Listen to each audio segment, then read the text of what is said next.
Ladies and gentlemen, thank you very much for inviting me to this interesting conference. The topic of my talk is Discourses on Love and Mysticism in American Pragmatism.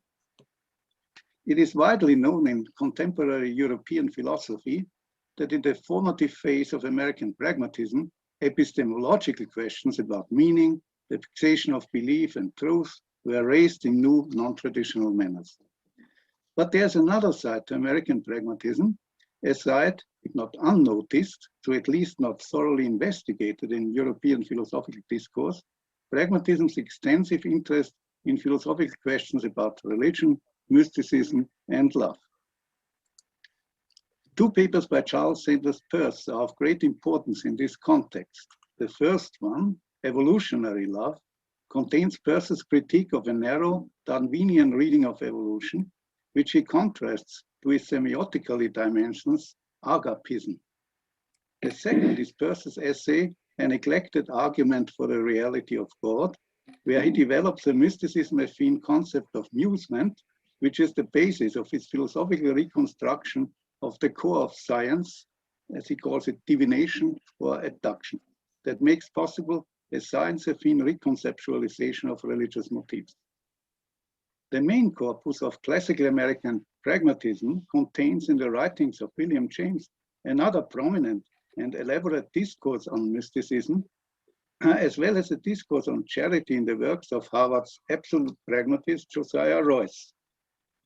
Love as well as religion are in contemporary neo-pragmatic resituation important themes also in Hilary Putnam's reflections on James, Wittgenstein, and Simone Weil.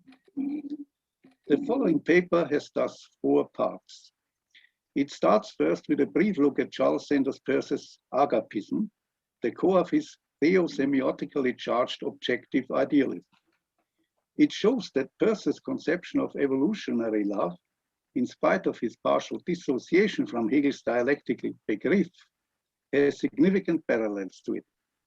Segment 2 deals with William James's complex explorations of mysticism in the varieties of religious experience, as well as with their influence on Wittgenstein's references to the mystic in Tractatus 6.522.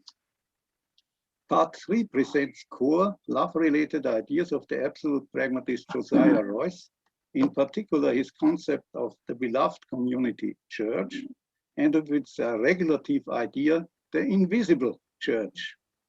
Finally, part 4, the neo-pragmatic annex of this text, we look at Hilary Putnam's reflections on religious tolerance and charity, which she developed inter alia in his essay Plädoyer für eine Verabschiedung des Begriffs Idolatrie, which I had the pleasure to publish in 2003 in the book Religion nach der Religionskritik.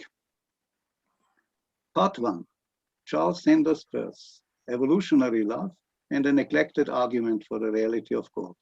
2 texts on agapism and mysticism-affine musement and on religion.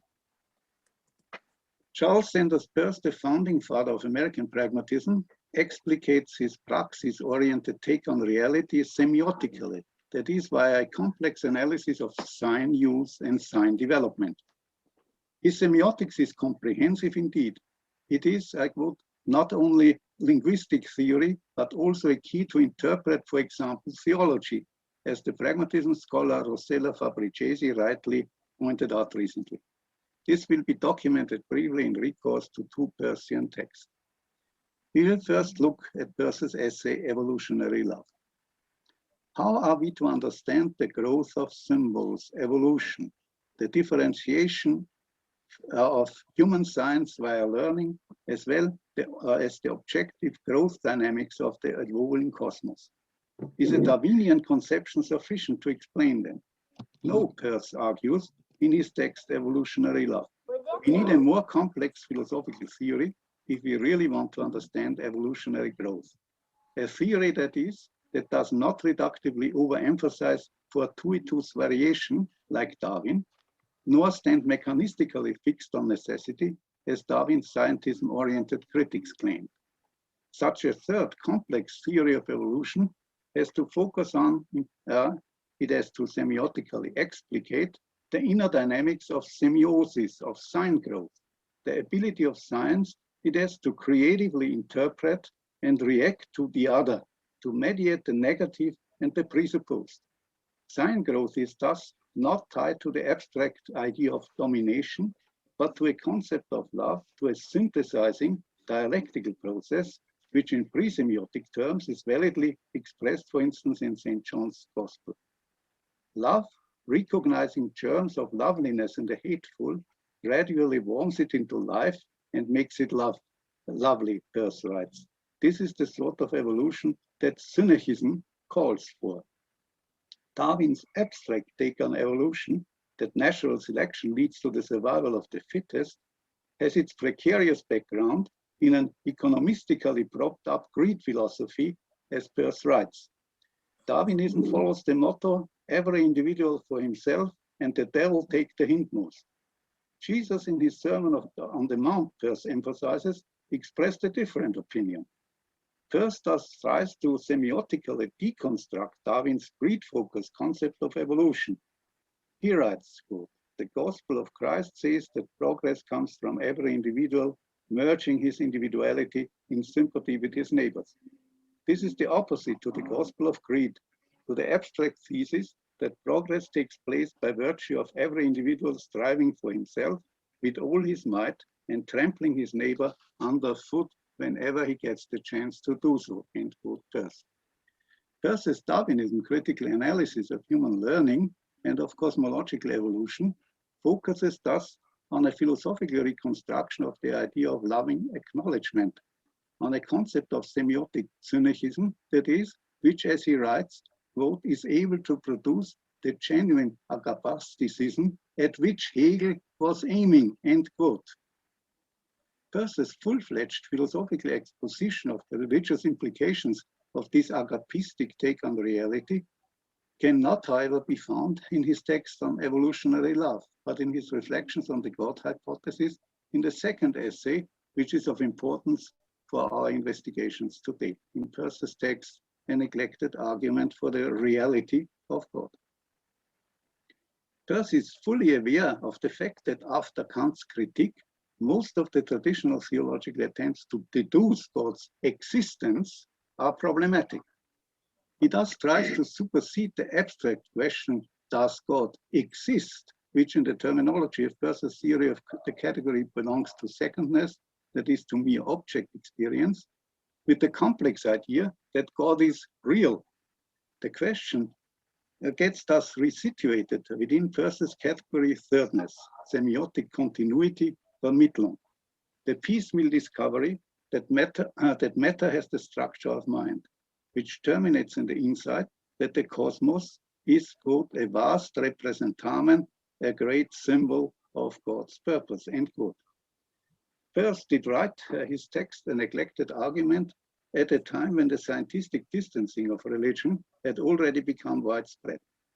He thus argues that atheism and agnosticism does not result from science itself, but from a defective analysis of the depth structure and background of scientific investigation.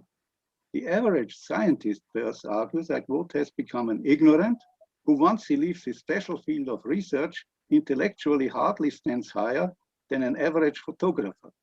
His very narrow but thorough education has turned him into a strange mixture of enlightenment and superstition, end quote, Peirce. Peirce's considerations concerning the reality of God, his nest of three arguments, as he writes, are presented in three steps. The first step he calls the humble argument. It focuses on musement, the free play of imagination, and has close ties to aesthetically charged modes of mysticism. In step two, he develops his critical argument against traditional theological metaphysics. In the third step, Peirce presents his hypothesis that God is real, which he supports by means of an in-depth analysis of abduction, the findings of innovative thoughts in science. First, the humble argument. Peirce writes, is open to every honest man, and I surmise it made more worshippers of God than any other. It arises out of pure play, out of the lively exercise of one's powers of imagination, which Peirce calls musement for Sonnenheit. This play is a meditation which can evolve into prayer as meditation and can be carried out by everyone, whether he or she is learned or unlearned. Wrote Peirce, this entirely honest, sincere, and unaffected, because unpretentious meditation upon the idea of God will, by developing a deep sense of the adorability of that idea, bring forth a truly religious belief in his reality and his nearness. End quote. Peirce is well aware, however, that significant problems are bound to arise in the context of his humble argument. The amusement-induced God hypothesis significantly differs from the usual hypothesis in science, since it cannot be validified in a standard empirical manner. It is thus maybe the theological discourse able to provide the necessary argumentative support. In step 2 of his argumentation, Peirce destroys this hope. Theologians, he writes, have the tendency to resort to indefensible premises in their attempts to demonstrate the existence of God. To premises, for instance, that are tied to the method of authority rampant in ecclesiastical contexts. In step 3, Peirce looks for a new way to back the God hypothesis. There exists a significant area of contact between the depth structure of musement and the guessing process by which new scientific hypotheses are found. The creative core of science is formed by something which also nourishes the humble argument for the reality of God, the abductive divining or spontaneous conjecture of instinctive reason. According to Peirce, successful research does not find its hypothesis fortuitously, as the Darwinians suppose. The scientific guessing instinct is successful only since it is vaguely attuned to the objective ideality of the real. Science, this implies, is thus not a mere nominalistic construction. An orthodox Darwinian reading of abduction misreads the agapistico-synergistic, at its core non-accidental character of cosmic growth. Since for a full-fledged philosophy of religion, neither the immediacy of the humble argument nor the tradition of theology will do, Peirce argues that only a semiotics of science, which focuses on the depth structure and background of abduction, can argumentatively back up the humble argument. Thus, Peirce is not, however, as some of his critics and his false friends assert, scientizing religion. As the pragmatism scholar Douglas R. Anderson rightly points out, for Peirce, quote, science without religion in its emotive and experiential forms is mere scientism, an uninspired and ineffective theory, and religion without science becomes tenacious individually and authoritative communally. It becomes blind and incapable of growth. End quote. This is the first part. Part 2, William James on mysticism in the varieties of religious experience. The most extensive, in-depth elucidation of mysticism in American pragmatism is provided by William James in lectures 16 and 17 of the varieties of religious experience. Although James writes that he is unable to approach the mystical states of consciousness from the inside, he is convinced, quote, of the paramount importance of their function in religion. James's exploration of mystic experiences are complex indeed. They could thus be fruitfully compared with other investigations of mysticism, like Henri Bergson's reflections on Mechanik and Mystik in die beiden Quellen der Moral und der Religion, or with the comprehensive explorations of mysticism carried out by Mircea Eliade, which Professor Dancha did carefully reconstruct. Mysticism for James is an important mode of religious experience. Quote, the words mysticism and mystical, he writes, are often used as terms of mere reproach to throw at any opinion which we regard as vague and vast and sentimental and without a base in either facts or logic, end quote. In opposition to this, James points out that the mystic has 4 characteristics: ineffability, noetic quality, transiency, and passivity. Ineffability is the first and negative mark of mysticism. Those who speak of mystical experience, James points out, say at the same time, quote, that it defies expression that no adequate report of its contents can be given in word. It follows from this that its quality must be directly experienced. It cannot be imparted or transferred to others, end quote. Or, as Wittgenstein will put this later in Tractatus 6.522, es gibt allerdings Unaussprechliches, dies zeigt sich, es ist das Mystische, end quote. The mystical cannot be expressed by propositions, it can only be shown.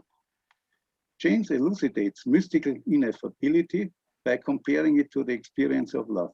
Quote, one must have been in love oneself to understand a lover's state of mind, he writes. Lacking the heart, we cannot interpret the lover justly and are even likely to consider him weak-minded or absurd. The mystic find that most of us accord to his experiences an equally incompetent treatment. The second mark of mysticism is for James its noetic quality, its status as a mode of deep truth. Also, similar to states of feeling, James writes, mystical states seem to those who experience them to be also states of knowledge. They are states of insight into depths of truth unplumbed by the discursive intellect. They are illuminations, revelations full of significance and importance, they are all inarticulate, so they remain. This insight into depths of truth, the overstepping of the limits of a binary coded intellect, characterizes not only Eckhart's and Böhme's mystico-philosophical thought, as James writes, but also Hegel's dialectical concept of the absolute. And it reoccurs, one might say, in Peirce's idea of musement and his theosemiotic exploitation of evolutionary love. The third mark of mysticism, according to James, is its transiency. Mystical states, James writes, cannot be sustained for long. The fourth characteristic of the mystical state is its passivity. The mystical, to put it with Wittgenstein, zeigt sich. Also, the oncoming of mystical states may be facilitated by preliminary voluntary operations, James writes, when the characteristic sort of consciousness once had set in, the mystic feels as if his own will were in abeyance, and indeed sometimes as if he were grasped and held by a superior power, end quote, James. Of the many examples that James provides in his explorations of mystical experience, some are non-religious and art-related, and some religious. The sudden poetic experience of a deeper significance is an art-related example. Most of us can remember, James writes, the strangely moving power of passages in certain poems read when we were young. We are alive for that to the external inner messages of the arts, according as we have kept or lost this mystical susceptibility. James en passant also deals with the connection between mystical experiences and intoxication, a connection which James did test in a self-experiment with nitrous oxide, about which he did publish an extensive report. On the role which the most popular intoxicant alcohol plays, James writes, quote, the sway of alcohol over mankind is unquestionable due to its power to stimulate the mystical faculties of human nature, usually crushed to earth by the cold facts and dry criticisms of a sober hour.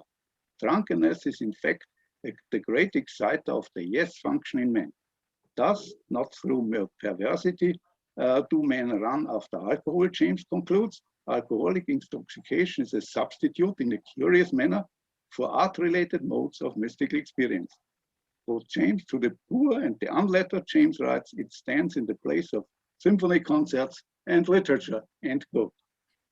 Speaking in a more general way, in a way which explicitly includes religious modes, all mystical experiences converge toward a kind of insight, the keynote of which is invariably a reconciliation. It is as if the opposites of the world, whose contradictoriness and conflict make all our difficulties and troubles, were melted into a unity, end quote. This, he concludes, is a dark saying, and thus expressed in terms of common logic. It must mean something like what the Hegelian philosophy means, if one could only lay hold of it more clearly, James concludes. Mystical moments, James sums up his investigations, are states of consciousness of an entirely specific quality. Many of these moments do come sporadically. Hindus, Buddhists, Muslims, and Christians, James writes, have, however, all tried to cultivate the mystic methodically as an element of religious life. After looking at yoga practices, Buddhism, Jnana, and Sufism, James deals with Christian meditation, the methodical elevation of the soul towards God. With St. Ignatius' spiritual exercises, the mystical teachings of St. John of the Cross, who describes the condition called the union of love, which is read by dark contemplation, the origin of unions of St. Teresa, and the thoughts and practices of the fountainhead of Christian mysticism, Dionysius the Areopagite, who describes the absolute truth by negatives exclusively. Here James again points out the partial similarity with Hegel. Both James, like Hegel in his logic, mystics journey toward the positive pole of truth only by the Methode der absoluten Negativität. This inclusion of negation in our attempts to approach the absolute is the case also in the writings of Eckhart, of Jakob Böhme, as well as of Angelus Silesius, whom James quotes in the German original with the following poem: Gott ist ein lauter Nichts, ihn rührt kein Nun noch hier, je mehr du nach ihm greifst, je mehr entwinnt dir. The mystic deconstructs all linear speech. In mystical literature, James writes self-contradictory phrases as dazzling obscurity, whispering silence, teeming desert are continually met with. At the end of his 2 lectures on mysticism, James sums up his investigations as follows. While no authority emanates from mystical states, which could make it a duty for them who stand outside of them to accept them uncritically, they break down the authority of rationalistic consciousness based upon the understanding and the senses alone. They are not scientifically verifiable, while being plausible hypotheses that point in directions to which the religious sentiments, even of non-mystical men, incline. They tell of the supremacy of the ideal, of vastness, of union, of safety, and of rest. They offer us hypotheses which we may voluntarily ignore, but which as thinkers we cannot possibly upset. The supernaturalism and optimism to which they persuade us may, interpreted in one way or another, be after all the truest of insights into the meaning of this life. End quote. That religious belief is as an enactment of a genuine hypothesis anchored not in the force of logical deductions, but in human praxis. James did already argue in his 1896 lecture, The Will to Believe, his defense of our right to adopt a believing attitude in religious matters in spite of the fact that our merely logical intellect may not have been coerced, end quote, James. Hypotheses lead to options, which, as James says, may be of several kinds. They may be first living or dead, secondly forced or avoidable, thirdly momentous or trivial. Genuine options are of the forced, living, and momentous kind, James writes. Trying to lead a religious life is such a genuine option. Historical religions are very varied, however. Asking himself rhetorically at the end of the varieties of religious experience, is the existence of so many religious types and sects and creeds regrettable? James answers to this question no emphatically.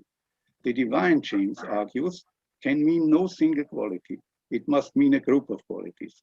Thus, different men may find all different worthy missions. Each attitude being a syllable in human nature's total message, it takes the whole of us to spell the meaning out completely. While religious creeds are very different, there is, however, a common nucleus, which, as James argues, consists of 2 parts.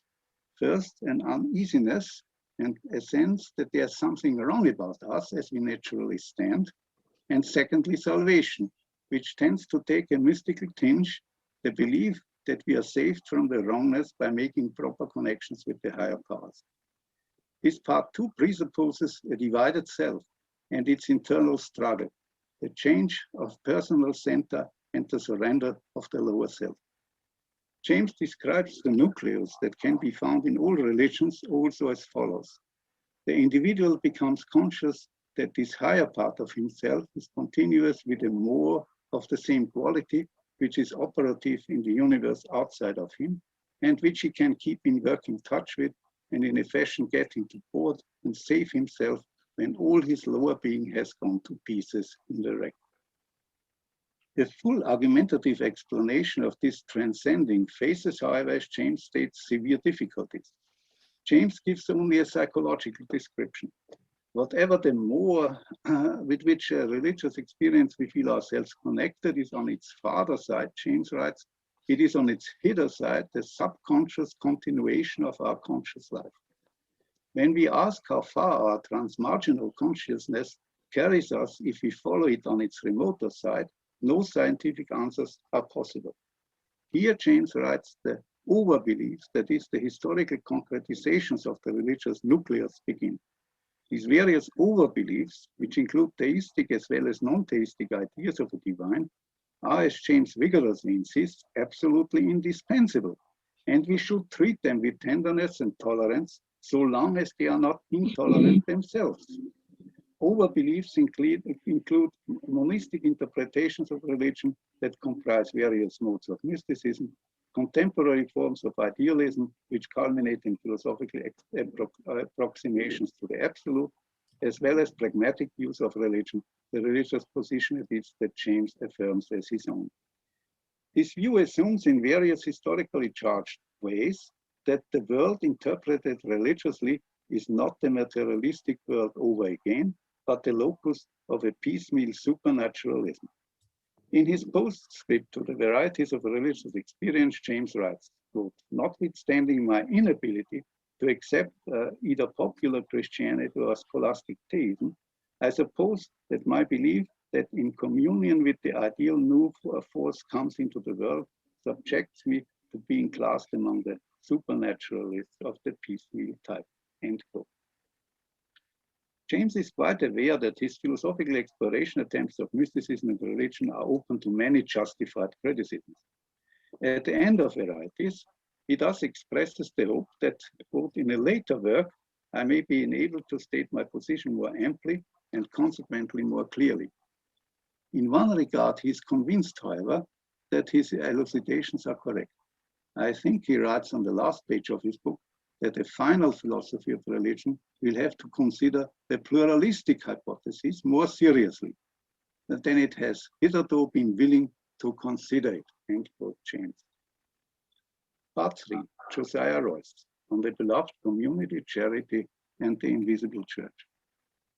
James's colleague and friend at Harvard, Josiah Royce, who like James defended religion against a science-induced immanentism, criticized the individualism which permeates James's take on mysticism and religion. Royce articulated his critique in positive recourse to the interpretation-focused intersubjectivity dimension sign concept of his other important discussion partner, Peirce, arguing that James's analyses are in need of a community-related supplementum. For James, religion is exclusively tied to, quote, the feelings, acts, and experiences of individual men in their solitude. Thus, ecclesiastical organizations are mere derivatives that grow only secondarily, so James. This individualistic approach, Royce argues, overlooks the socio-communal components which inexplicitly are contained in any individual self-relation. He argues, like Peirce, that we never have an immediate grasp on ourselves. The reflecting self interprets itself to itself. This process repeats at the very center of subjectivity the complex structure of community. In Royce's mature work, this intersubjective aspect of all human experience is analyzed in his architecture of communities in 4 ways, 2 of which are explicitly related to faith, mysticism, and charity love. In his book, The Problem of Christianity, Royce shows first, in full accordance with Peirce, that even the validation process of natural sciences has no monological quality, but does rely on the community of scientific investigation. He secondly points out that processes of communal interpretation do play a prime role also in all branches of the humanities. In Royce's analysis of a third and fourth form of community, we enter the field of charity and religion. The philosopher and Jesuit Frank M. Oppenheim, in his seminal study on Royce's interaction with Peirce, James, and Dewey, convincingly argued that Royce in his late period was preoccupied with motifs that are present in mysticism, with the need to fall in love with the universe, as well as to discern the workings of the Logos Spirit in the invisible church. In the third dimension of his architecture of communities, Royce dealt with what he called the beloved community church, the locus of mankind's attempt to address the absolute. He thereby reformulated, on the one hand, the core of the Christian creed, charity, while at the same time arguing that this leading idea, love, is not at all exclusively tied to Christian faith, but is of trans-Christian significance. In anticipation of the contemporary faith crisis, Royce writes in The Problem of Christianity, quote, whatever may be the fortunes of Christian institutions or of Christian traditions, the doctrine of the salvation of the otherwise hopelessly lost individuals through devotion to the life of the genuinely real and universal community must survive and must direct the future both of religion and of mankind. Love, the idea of the unity of spirit, belongs to no unique and visible church. This claim is the core of his fourth regulative concept of community, of the idea of an invisible church, the brotherhood consisting of all who in any clime or land live by the Spirit. Pauline charity, while beautifully expressing this idea, remains at the same time, Royce writes, tied to parochialism, thus contributing to a world where faith does not understand faith, where the fighting blood, even of saintly souls, is heated by a hatred of seemingly false creeds. In Royce's architecture of communities, the universal community purifies, in recourse to the idea of a pluralistic invisible church, the contents of level 3, which are susceptible to dogmatism. What Paul said about charity, Royce writes, must be universalized if it's true. Tolerance is thus what charity becomes when we have to deal with those with special cause we just now cannot understand. Parochialism has to be restrained. Only by universalizing the doctrine which Paul preached to the Corinthians can we use to the full this growing source of insight, Royce writes, the inspiration which is embodied in the countless forms and expressions of the invisible church. The furtherance of the idea of a universal community, thus for Royce, does not depend on the success or failure of this or that expansionist parochial visible church. Our future task, he writes, is not to reaffirm separation, but the task of inventing and applying the arts which shall win men over to unity and which shall overcome their original hatefulness, end quote. Part 4, Neo-Pragmatic Annex. Hilary Putnam on Simone Weil and religious tolerance, and Richard Rorty on 1 Corinthians 13.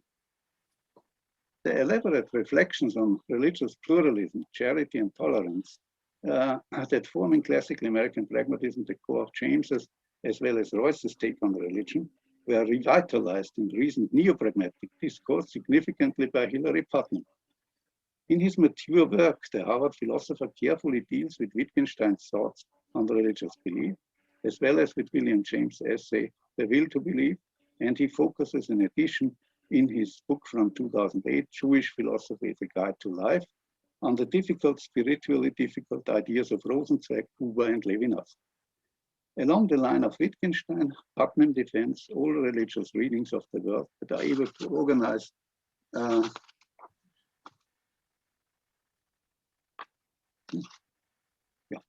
the life forms of their adherents, as long as these religious readings are not intolerant. Authentic faith is focused on charity and love, not on the parochial exclusion of the other. This is the main idea of Putnam's essay, Plädoyer für eine Verabschiedung des Begriffs Idolatrie, Let us stop using the notion idolatry, in which he carefully investigates Simone Weil's interested and tolerant appreciation of the Egyptian Book of the Dead.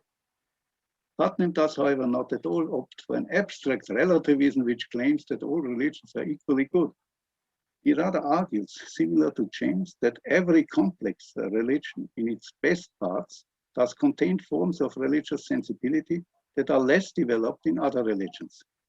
His example for this is the sensibility for compassion which was developed in Buddhism. The idea that Buddhists in the 2000 years in which they meditated about compassion were unable to gain any insights into a compassionate life that is not contained in Jewish and Christian discourse, he writes, comes close to a form of arrogance and blindness. To appreciate and to learn from the best of the other religious world interpretation, to appreciate and to learn from the best that other religious world interpretations have to offer, this core idea of a not merely formal religious pluralism does not, however, imply, as Putnam expressively states, that believers have to abandon their own tradition. On the very contrary, this knowing of the other helps us to understand our own tradition better. The second neo-pragmatic philosopher, who did start to reanalyze religion after the scientific criticism of religion, thereby pointing out that its core is love, is Richard Rorty. He did characterize today's intellectual situation in the book, which he co-published with the Italian philosopher Gianni Vattimo, The Future of Religion, as follows, quote Rorty. The anti-positivist tenor of post-Kuhnian philosophy of science has combined with the work of post-Hegelian theologians to make intellectuals more sympathetic to William James's claim that natural science and religious need not compete with one another, end quote Rorty. Rorty points out that contemporary approaches to religion are strongly influenced by Kant. That we view God as a postulate of practical reason cleared the way for thinkers like Schleiermacher, Kierkegaard, Barth, and Levinas. It is also important for Vattimo's weak rereading of the Christian faith, which has inexplicitly connections with what Kant called Zweifelglauben, doubting faith, and Hoffnungsglauben, faith based on hope. Faith does thus, as Rorty emphasizes, not culminate in knowledge, but in an action horizon that secularists, like Rorty himself, can in significant part share with religious believers. Those ideas of love, that is, which are expressed through Rorty in full accordance with Vattimo in the first epistle of Paul the Apostle to the Corinthians, chapter 13. Unlike Vattimo, Rorty opts, however, not for a religious life perspective, but for an exclusively humanistically and naturalistically configured secularism. For, as he writes, a fuzzy overlap of faith, hope, and love that may crystallize around the labor union as easily as around the congregation, around the novel as easily as around the sacrament, around the God as easily as around the child. For the unjustifiable hope it is that someday, any millennium now, my remote descendants will live in a global civilization in which love is pretty much the only law, end quote Rorty. From this secularistically redimensioned love and hope perspective, Rorty is in full sympathy with Vattimo's post-metaphysical rereading of the core category of Christianity, kenosis, which they both interpret as the gradual weakening of the worship of God as power and its gradual replacement with the worship as God as love. In such a rereading, Rorty argues, the genuine sense of God's incarnation is better understood than in the older triumphalistic images of God, because it comes close to the humanistic detachment of our hope horizon from all modes of transcendence. In contrast to Rorty's attempt to a full humanistic narrowing down, Vattimo points out, however, that all religious views of the world express a sense of finitude that we cannot overcome in recourse to an absolutified humanism. The various historical interpretations of this feeling of dependence, a feeling which was analyzed already by James as the core of any religion, are interwoven with constellations of the objective spirit, as Vattimo in an almost Roycian manner writes, that is, with socially mediated and historically structured explication attempts of faith. All this tends to disappear in its rich detail in Rorty's humanistically naturalized hope perspective. Vattimo, it seems, is right in insisting on the difference between a religious and a fully humanistic rereading of kenosis. brought his non-religious interpretation of what he calls the fuzzy overlap of faith, love, and hope, the idea that we can overcome finitude collectively in recourse to a social apotheosis that stays clear from all supernatural transcendence, may in a secular age sound plausible to many. Classical pragmatists like Peirce, James, and Royce, as well as neo-pragmatists like Hilary Putnam, did philosophically explore love, finitude, mysticism, and religion differently, however. Their complex interests are in contemporary philosophical discourse appreciably taken up inter alia by Charles Taylor in Varieties of Religion Today, William James Revisited, as well as by Hans Joas in his book, Faith as an Option. Thank you very much, ladies and gentlemen.